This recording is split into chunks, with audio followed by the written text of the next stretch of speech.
Queridas irmãs e irmãos, boa noite.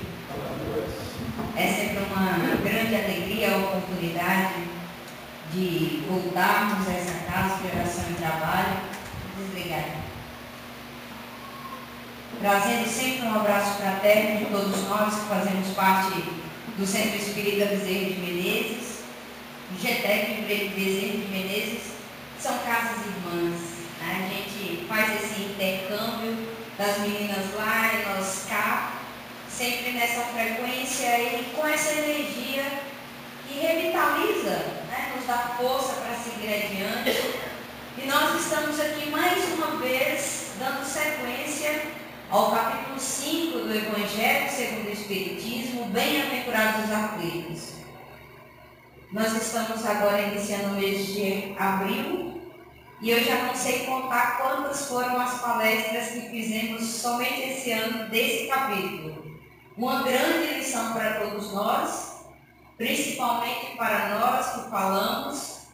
Tenham a certeza de que primeiro a lição é para nós, para a nossa reflexão, para que nós tenhamos ainda mais cuidado para usar a tribuna espírita, para, como a nossa irmã falou, a responsabilidade de falar dos ensinamentos do Mestre Jesus, de falar dessa doutrina que nos consola.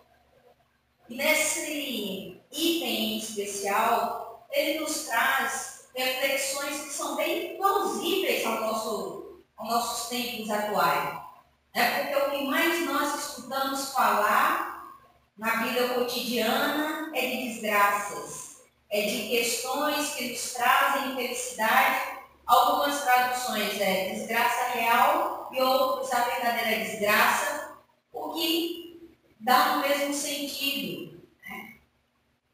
E o espírito que faz essa comunicação, Delfim de Girardão, ela vem nos trazendo uma reflexão ativa do que de fato é desgraça, do que realmente é desgraça real.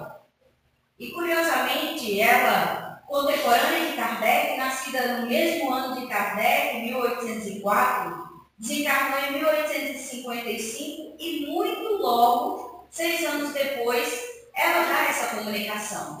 Então ela viveu no nosso tempo. Não é um espírito que há muito tempo está na espiritualidade e que não conhece as agruras de nossa vida contemporânea. Que há 150 anos atrás ainda, é basicamente o mesmo prespor, das mesmas angústias, das mesmas mazelas que nós experimentamos hoje. Que recai na nossa vaidade, no nosso orgulho, nessa nossa visão imediatista da vida, de querermos atribuir para a nossa felicidade aquilo que ainda é muito passageiro. E desgraças e infelicidade quando somos contemplados pela vida contemporânea, pela vida do dia a dia, aos revés natural. A falta do dinheiro, ao desemprego, a uma doença, e isso para nós é um impacto grande, porque nós, infelizmente, ainda não temos olhos de ver. Nós ainda estamos naquela visão adormecida dos tempos ainda recuados. E na introdução mesmo do Evangelho, o Espírito de Verdade, ele diz: eu vos digo em verdade que são chegados tempos em que todas as coisas devem ser restabelecidas em seu sentido verdadeiro, para dissipar as trevas e confundir os orgulhosos e glorificar os justos. O Espírito de Verdade nos trazendo aí essa reflexão dos nossos verdadeiros valores, da nossa importância real a dar significado às coisas que de fato nos edificam o espírito imortal que somos. Não nessa visão do agora, do terra a terra, nos convidando, a uma visão futura. E que o Espiritismo é esse que vem desvendar esses mistérios ainda ocultos, fazer com que os ensinamentos do Cristo tornassem mais evidente, mais claro, mais palpáveis para o nosso entendimento. E ela inicia o texto na verdade não é o início, uma parte do texto, ela, vou revelar-vos a desgraça sob uma nova forma, sob a forma bela e florida que acolheis e desejais, com todas as forças de vossas almas iludidas. A desgraça é a alegria, é o prazer, é a fama, a fútil inquietação, a louca satisfação da vaidade, que asfixiam a consciência, oprimem o pensamento, confundem o homem quanto ao seu futuro. A desgraça, enfim, é o ópio do esquecimento, que buscais com os mais ardentes desejos. Quanto de nós ainda buscamos com tanta força esses prazeres que são momentâneos?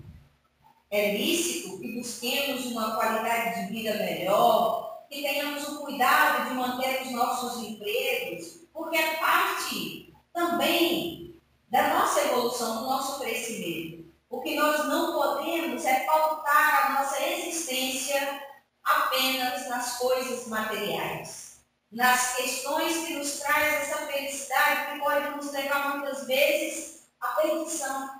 Porque Jesus nos advertia, como a irmã disse, no mundo tereis aflições.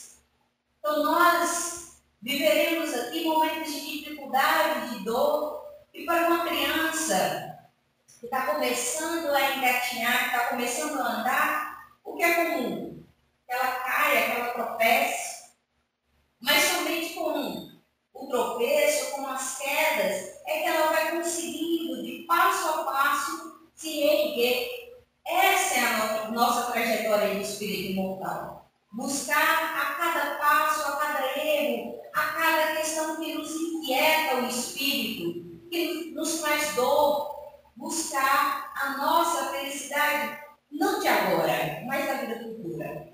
Porque Jesus nos faz esse convite, o convite para experimentar a vida futura, a vida do espírito imortal. As muitas moradas que o Pai nos ofereceu, não somente aqui na Terra, abrigando outros planetas, mas sobretudo no mundo dos espíritos. Porque nós somos espíritos e estamos aqui na Terra estagiando pela necessidade de evolução inerente a cada um de nós. Porém, é preciso aprender o que a proposta da evolução nos convoca, o que a vida material nos convida a refletir, a fazer. Jesus ainda nos adverte, se está tudo bem, cuidado. Se você está passando por uma vida de uma maré de somente sorte, está vivendo sem nenhum aperreio, cuidado. A gente pode estar adormecido sem perceber a oportunidade de evolução que nos é convidada a cada instante. E quando nós falamos da desgraça real, não é enaltecendo a dor, não é enaltecendo o sofrimento. Porque corre por aí uma lenda de que espírita gosta de sofrer. Uma lenda equivocada. Porque eu tenho certeza que nenhum de nós que estamos aqui gostamos de sofrer. Mas nós não podemos ser mais homens e mulheres como antes, que no momento da dor nos desesperamos. Porque o que o Espiritismo nos convida, nos convoca, é ter a consciência do que a dor quer nos apresentar. O que essa dor, o que essa dificuldade quer promover em mim. Porque para aqueles que fazem atendimento fraterno, a experiência é muito comum. As pessoas procuram a casa espírita porque está doendo. Há muitos que vêm pelo amor, mas a maioria de nós chegamos aqui pela dor. Então, como a irmã já deu o gancho no exórdio, Jesus diz: a dor é o que ele convida aos seus eleitos, é uma bênção. Quando eu ouvi essa passagem de Jesus pela primeira vez, porque a gente fica confuso quando olha as coisas somente pelo plano material. A dor é uma bênção que eu dedico aos meus eleitos. Como assim? Como Mas Jesus oferece a dificuldade para que nós tenhamos um modo para sair do lugar. O impulso de querer buscar sair daquela dificuldade. Porque somente com a dor, somente com a dificuldade, nós vamos querer dar um passo adiante. Porque se está tudo muito bem, se está tudo certo, a gente vai se acomodando. E se acomodando naquele marasmo, naquela inércia, e não buscamos a nossa evolução.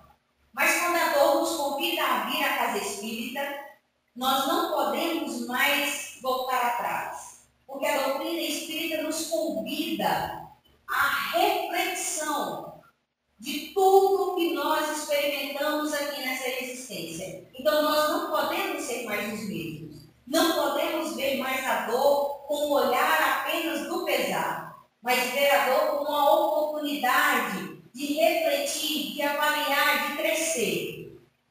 E dando sequência ao texto do Evangelho, ela diz que o Espiritismo vos esclareça, portanto, e restabeleça sobre a verdadeira luz da verdade e o erro, tão estranhamente desfigurados pela vossa cegueira. Então, agireis como bravos soldados que, longe de fugir ao perigo, preferem a luta nos combates arriscados, a paz que não oferece nem glória nem progresso. Quando Jesus disse, no mundo tereis aflições, ele não estava nos condenando à verdadeira miséria ou a uma vida somente de sofrimento, mas estava alertando de que é somente aqui, laborando nesse planeta de expiação e prova ainda, nesse planeta difícil, com amigos, familiares, companheiros, e nós também, pessoas ainda difíceis, ainda rudes para a essência do Evangelho, somente aqui, nessa batalha, é que vamos lapidando passo a passo, ação a ação, esse nosso espírito ainda rude e embrutecido. Somente aqui, laborando com as experiências e as dificuldades vão se apresentando na nossa vida, é que vamos edificar o reino de Deus em nossos corações. A dificuldade vai nos fazer buscar cada vez mais a nossa evolução moral e espiritual. E é esse o propósito da dor. Não é simplesmente sentir a dor. É, sobretudo, aprender a lidar com a situação de adversidade. Nós, como o texto do Evangelho diz, facilmente caímos no erro de achar que a desgraça para nós é algo material que nos acomete.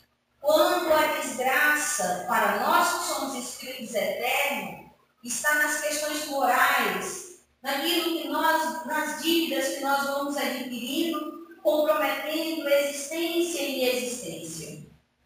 E essa é a convocação desse espírito tão lúcido, tão esclarecido. Uma poetisa da França que viveu um tempo breve na existência carnal, mas que soube também fazer esses esclarecimentos. Pontuar como alguém que viveu aqui conosco nos tempos mais atuais, que aquilo que nós valorizamos é preciso ser revisto. Aqueles valores que nós ainda enaltecemos, nós fazemos tanta questão de mostrar para Deus, para o projeto de Jesus para nós, é dispensável.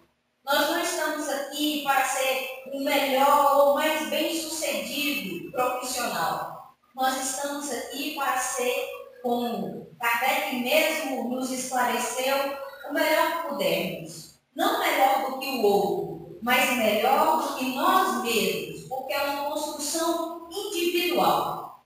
Embora nós fazemos parte de um todo, mas o Evangelho avança palmo a palmo, um coração por vez, edificando cada coração por vez, construindo em nós, cada um a seu tempo, cada um a sua condição, o reino de Deus em nossos corações. Os verdadeiros valores para aquele que busca a vida eterna do Espírito. Em Pedro, Jesus diz, mas se padece, se sofre como cristão, não se envergonhe. Antes, glorifique a Deus nesta parte. Isso não é uma exaltação piegas do sofrimento.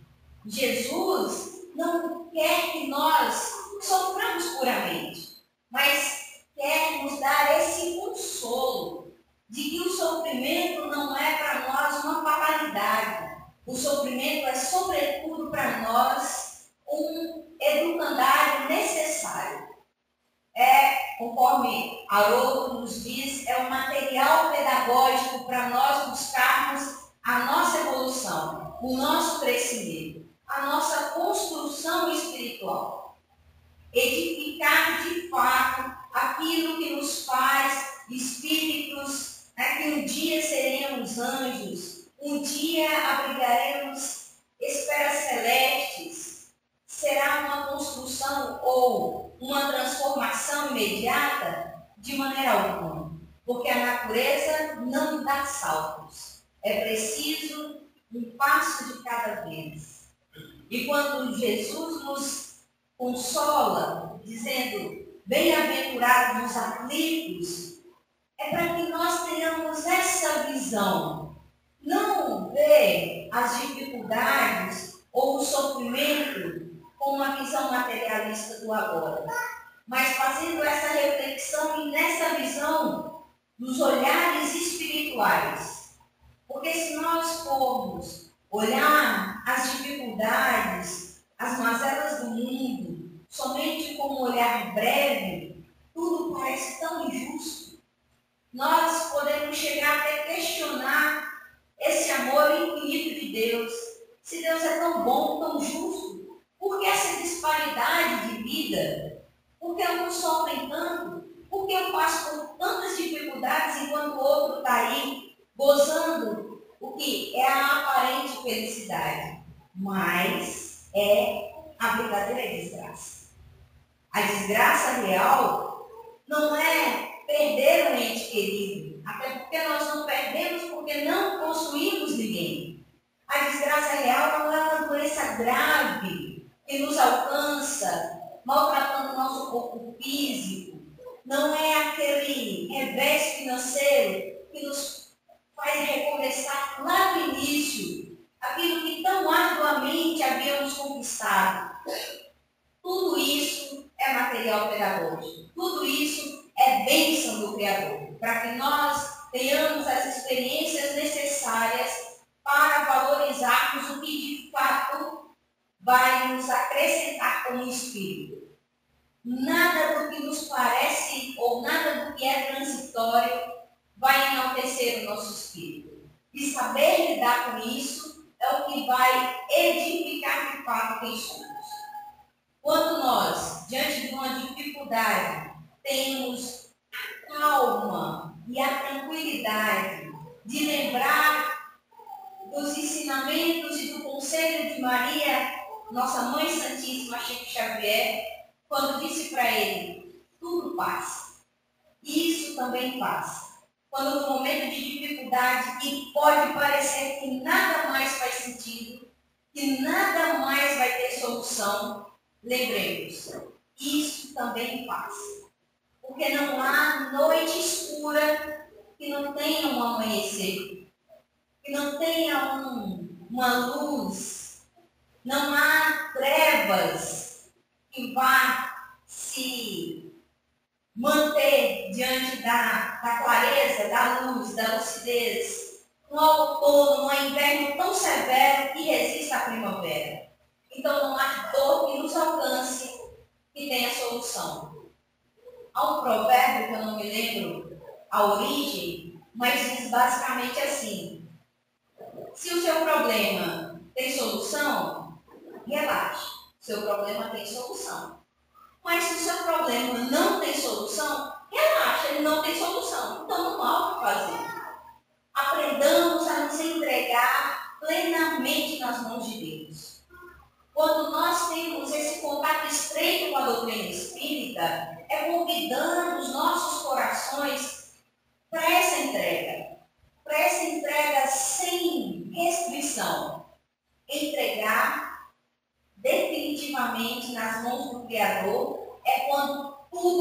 parece perdido. Isso é a fé robusta, que muitos de nós ainda vacilamos, tombamos, porque ainda somos infantis, temos uma fé ainda que precisa de provas, precisa ser provada a todo momento. E aí vem Emmanuel trazendo um esclarecimento em cima dessa reflexão que está lá em Pedro. E aí Emmanuel diz: como sofres? Não basta sofrer simplesmente para acrescentar a glória espiritual. Porque é uma questão histórica do cristianismo mais antigo, mais histórico, de como se fosse santo ou fosse santificado aquele que mais sofresse. Mas não é a questão do mais sofrer. O que nos edifica, o que torna o espírito mais dono de si, é a maneira como sofre. Não sofrimento por sofrimento. Então, indispensável é saber sofrer, extraindo as bênçãos de luz que a dor oferece ao coração sedioso de paz. Muita gente padece, mas quantas criaturas se complicam angustiadamente por não saberem aproveitar as provas edificadoras e santificantes. Quando que nós sofremos e lamentamos porque sofremos, até questionamos Deus por que nós sofremos, por que estamos sendo tão castigados, por que por nós, que não com o vizinho do lado. Então, a maneira de lidarmos com o sofrimento é que vai colocar de fato em xeque o nosso comportamento, né? A nossa maturidade espiritual. Vemos os que recebem a calúnia, transmitindo-a aos seus vizinhos. Os que são atormentados por acusações, arrastando o companheiro a perturbações que os assaltam. E os que pretendem eliminar enfermidades separadoras com uma desesperação. Quantos corações que transformam em poços envenenados de ódio e amargura, porque pequenos sofrimentos lhes invadem o círculo pessoal. Não são poucos que batem à porta da desilusão, da descrença, da desconfiança ou da revolta injustificável, da revolta injustificáveis, em razão de alguns caprichos desatendidos. Seria útil sofrer com a volúpia de estender o sofrimento aos outros? Não será agravar a dívida, o ato de agressão ao credor, somente porque resolveu ele chamar-nos às contas? Raros homens aprendem a encontrar o proveito das tribulações. Será que nós já aprendemos diante das provas, diante das dificuldades? Porque Jesus disse: no mundo tereis aflições. Sabemos que habitamos um mundo de provas e expiações, então as dificuldades fazem parte da nossa rotina, do nosso cotidiano. Será que nós já estamos maduros o suficiente para lidar com isso? Já temos a visão acesa do que é a oportunidade de estarmos aqui vivenciando os ensinamentos do Mestre Jesus? Lembrando que muito é dado, muito é pedido a quem muito é dado.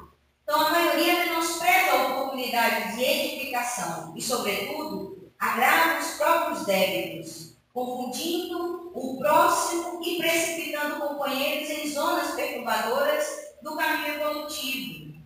Todas as criaturas sofrem no cadinho da experiência necessária, mas bem poucos espíritos sabem padecer como cristãos, glorificando a Deus.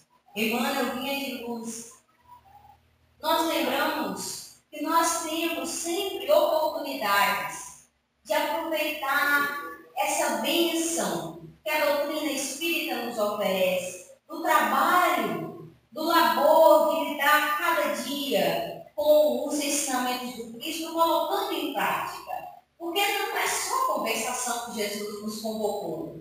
Ele experimentou e deu para nós esse exemplo de que não basta o único falar, não basta somente a tribuna espírita. Nós precisamos, sobretudo, do dia a dia, do ombro amigo que depositamos para um companheiro, de fazer uma campanha do quilo para arrecadar donativos para aqueles que sequer conhecemos, porque às vezes nós que fazemos a campanha do quilo não somos a mesma equipe que entrega a sopa, que entrega o farmel, mas tudo é de coração, porque nós não fazemos e não podemos fazer para receber holofotes. Nós fazemos, sobretudo, com a base dos ensinamentos do Cristo. Fazer sem olhar a quem. E lembrando desse compromisso que nós adquirimos e temos a certeza que todos nós aqui adquirimos e assumimos compromisso, no livro Bom Combate, que é um livro de Elias Sobreira, falando aí da campanha do quilo, um livro que Elias Sobreira retrata as experiências dele durante a campanha e serve para nós como incentivo e ensinamento a uma lição que nos faz refletir e atentar para os verdadeiros valores. E uma das lições, se eu não me engano, é a lição 23, é a lição onde um jovem aviador que morava no Rio de Janeiro vem para Recife porque foi transferido para pegar outro cargo aqui, e é indicado pelo seu pai. Esse jovem foi criado na mocidade espírita, os pais espíritas, casou-se com uma moça que conheceu na mocidade, então tudo estava muito bem encaminhado, tanto para a vida profissional como para a vida espiritual desse jovem. E eis que ele recebe a promoção e vem para cá, tem um contato com Elias Sobreira, pergunta a Elias Sobreira onde seria o melhor lugar para ele se dedicar aos estudos e à prática da doutrina, que ele já era acostumado de vez. Mas, chegando aqui, ele recém-casado, a esposa tão logo engravida, e esse rapaz se viu envolvido com essas várias atividades, das questões materiais que nós somos convidados, e vai deixando para depois o seu compromisso espiritual. Depois, como Elias Sobreira também, fazia parte ali do mesmo quartel, embora ocupasse cargos diferentes, sempre questionava: fulano, já fez parte, já ingressou na federação? Não, ainda não tive tempo porque fui promovido agora a segundo tenente. E vou deixar para depois. Só que depois pode ser tarde demais para o nosso espírito. E eis que esse rapaz, fazendo uma atividade entre Recife e Maceió, o seu avião cai e ele desencarna. Desencarna precocemente porque a providência divina achou melhor devolvê-lo à espiritualidade do que permitir que ele adquirisse mais débito, já que ele não estava cumprindo aquilo que ele próprio se predispôs a cumprir. Ele não veio para Recife puramente para assumir uma questão do seu trabalho, mas veio, sobretudo, para dar sequência a um trabalho espiritual. E eis que a sua esposa, grávida, já nos tempos finais da gravidez, volta para o Rio de Janeiro, na fuselagem do avião com o corpo dele ali. E aí nós perguntamos: qual é a verdadeira desgraça? O desencarne precoce ou aquilo que ele estava negligenciando? Porque nós achamos que podemos deixar tudo para depois. Mas tem campanha do quilo todo domingo. No próximo eu vou. Mas nós somos convidados, somos trabalhadores da última hora. Somos convocados a servir na seara do Mestre Jesus. Não deixemos para depois uma atividade. Porque depois vai não ser mais o tempo que nós precisamos, ou com esse deixar para lá, nós vamos adquirindo débito porque somos responsabilizados.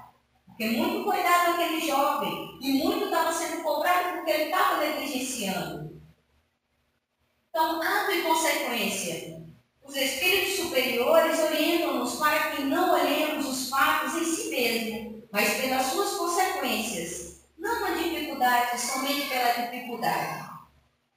Se a consequência for boa, é porque o ato também o foi. Embora no princípio não pareça, às vezes a gente se pega somente na dificuldade.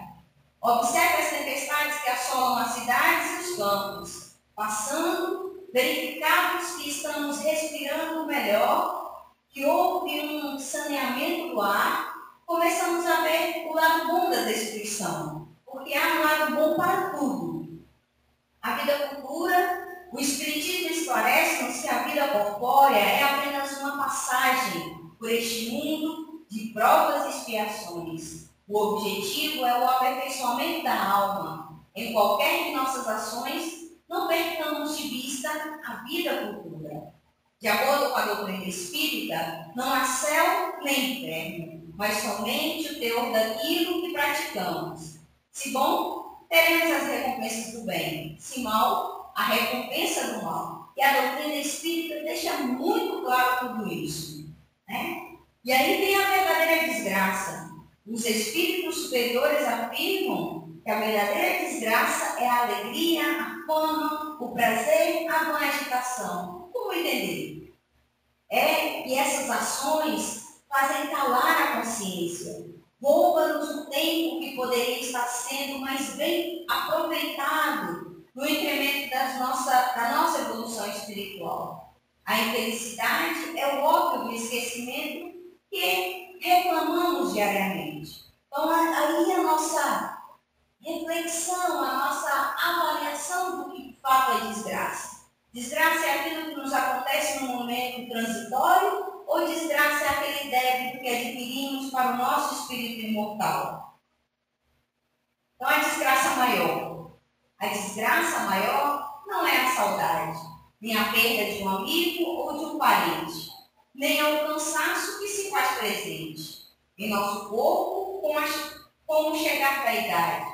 A desgraça maior não é a tirania, dor da miséria, que é um lar castiga, nem a desilusão que nos fustiga, quando um amigo falso nos engana. A desgraça maior não vem da ofensa, nem é causada pela angústia intensa, quando a gente se sente abandonado. A desgraça maior será mais forte quando a gente sentir que vem a morte sem estarmos com Deus ao nosso lado, sem fazermos ainda essa conexão com o que é o espírito imortal. E aí, a verdadeira desgraça, quando a prática do mal traz felicidade, é a verdadeira desgraça que pode acompanhar por longos anos da eternidade. Verdadeira desgraça é ter muito às custas de quem nada tem, viver na ostentação e não se preocupar com ninguém. Achar que Deus castiga no pleno século XXI, dizer que Jesus não existiu, pois homem assim não nasceu nenhum. O livre-arbítrio é uma bênção de Deus, mas podemos transformar numa desgraça inferior que o homem colhe amanhã tudo aquilo que semeou.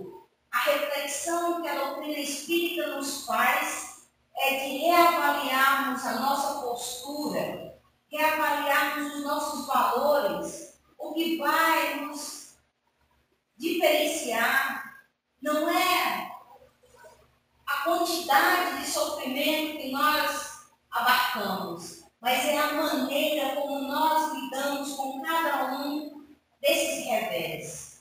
Como é que nós entendemos essa dor que é uma lição necessária para a nossa evolução. Esse material pedagógico que a divindade nos oferece para edificar o nosso espírito imortal. Não maldizer a Deus, não dizer que somos os infelizes, mas abrigar ou aceitar com resiliência cada pedra, cada tropeço que levarmos, aprendermos a edificar a vida futura, o espírito imortal, sermos conscientes das nossas ações, sem transferir aos outros, sem responsabilizar ninguém, sem acreditar que o outro é algoz, nos faz culpar, sermos conscientes e, acima de tudo, honestos com as nossas ações. É o que convida o texto do nosso do Espírito, que vem nos trazer essa clareza de pensamento, a doutrina espírita, que faz com que nós, cada experiência, tenhamos mais entendimento da vida futura, que é o objetivo de cada um de nós. Vamos passar vídeos ali. Vamos ver se vai pegar hoje? Muito bem. Posso colocar?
Funcionou 100%.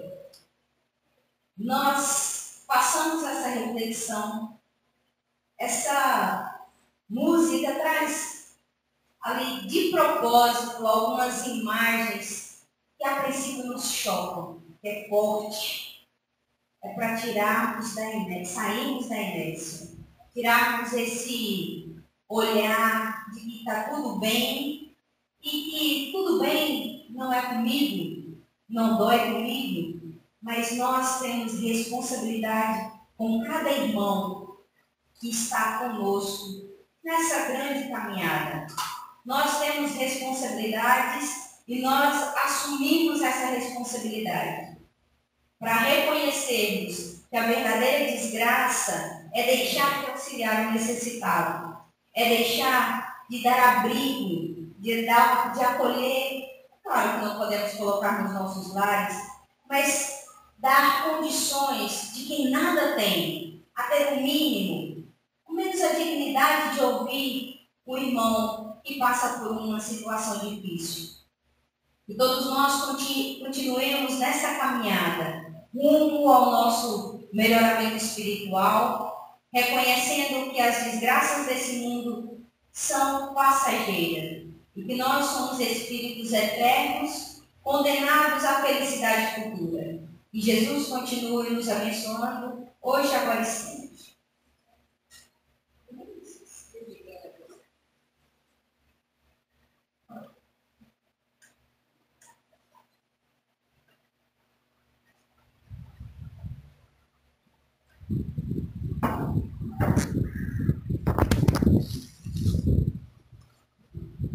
Bem, meus irmãos, chegamos ao término de mais um trabalho e nós agradecemos a nossa irmã pelo trabalho realizado, pelos esclarecimentos dados na noite de hoje a cada um de nós, e ela é consigo para o seu lado, para a instituição a qual ela faz parte. Toda a paz e toda a harmonia que reina neste momento. E nós agradecemos aos irmãos desse povo de nossa assistência pela colaboração que deram no decorrer de mais um trabalho. Ali atrás nós temos algumas horas para aquele que deseja se esclarecer. E amanhã, ao meio-dia, temos a distribuição do sopão. E no final nós temos o lanchinho em benefício da nossa instituição. E neste momento vou passar a palavra a Maria José, a nossa irmã, para fazer a peça final do nosso trabalho.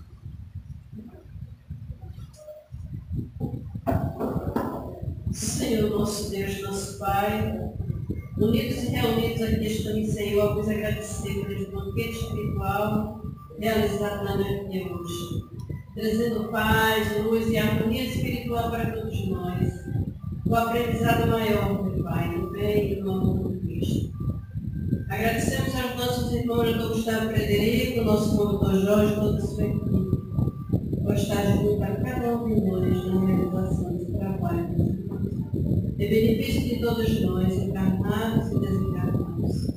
Olhai, meus irmãos, pelos nomes que se encontram aqui na tribuna, para que eles possam receber nesse momento o auxílio, amparo, fortalecimento e as bênçãos de mais uma noite de trabalho, de harmonia espiritual.